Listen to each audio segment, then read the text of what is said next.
How do you confirm entry point? Entry points. So once I figure out the bias, once I figure out liquidity levels, it comes down to what's being printed. So for instance, if you are, for instance, coming down like this, right? Let me go on a RAM area charts and do something real quick, like here, for instance. All right, so you go here, you go into charts, you're gonna see that we're in the structures. Off the rip, I can just imagine what could happen here. So think about it this way, right? You're currently bullish for a day. There's a bias right here that says that you're bullish. We're pushing up, great, amazing. But you do also understand that the current situation right now, we are also coming down, right? The past couple of 1 hour candles have been coming down. What that means is that, yeah, at any given point, if the current structure right now is bearish compared to the overall being bullish, you could at any given point create a top wick to drive down, right? So what I'll do in this situation here is I'll mark this up as obviously the continuation and then the range being printed. You now have a support being formed here and then a resistance probably being formed, I'll say right around here. This is the range you're in. What I'll do here is I can wait to see what happens, because if you understand we're bullish for a day, what could happen here is you can just print a bottom wick here, breaking a lows to drive up. Right? But the idea is that you need to grab liquidity to drive up, because in this situation, there's not enough liquidity here being grabbed.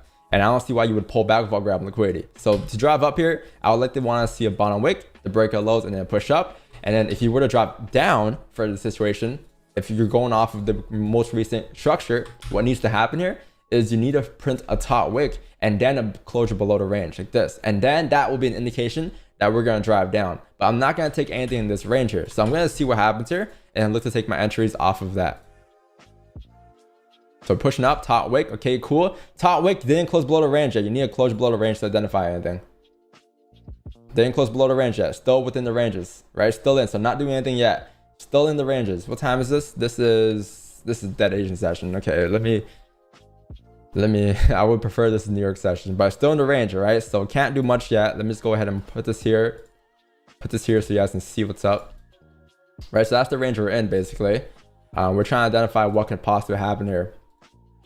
The good thing about this though is that since you're in the range, any given point you can look to trade the range, because assuming that if you were to drive up here, you need a bottom wick anyways, right? So I'm pretty sure like at some given point, even if the price were to drive up, you're safe to go down towards 1991 if you were to drive up. And if you were to drive down, obviously you'll pass 1991. So to be honest, in the ranges, you can probably take a sell within the middle of the ranges. Like it's not the most ideal trade, but I'm going to show you guys an example of what can happen here, because I'm pretty confident that even if price were to drive up in this situation, you're going to form a bottom wick to drive up here, right?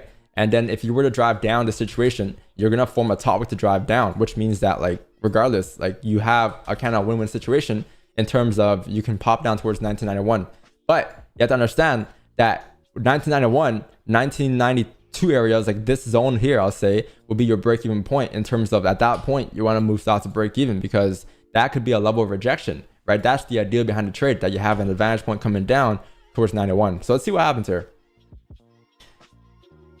All right, there you go. So you tap 91, right? Just like we said. So at this point, you're going risk-free, because you understand now that even if price were to drive up, that was a bottom wick needed. You're done, right? That's the trade. So now you'd be like, 40 pips in profit, whatever, closing full, closing half, stocks break even, right? But it's like, even if you were to drive up, your bottom wick is done now. So you don't got to worry about that. You're risk-free. And if you were to drive down, then you got runners down, right? I think in this situation though, you're going to need a top wick, because there's no top wicks right here being formed. I'm pretty sure the next candle or something like that is going to come up like this, right? Before it drives down, because you need liquidity up to drive down in this situation. But in this situation, like, yeah, you can just trade the ranges, to be honest. It's, yeah, see, so you're starting to reject that area. Yeah, so top wick form. Okay, what's going to happen now? You see what I mean?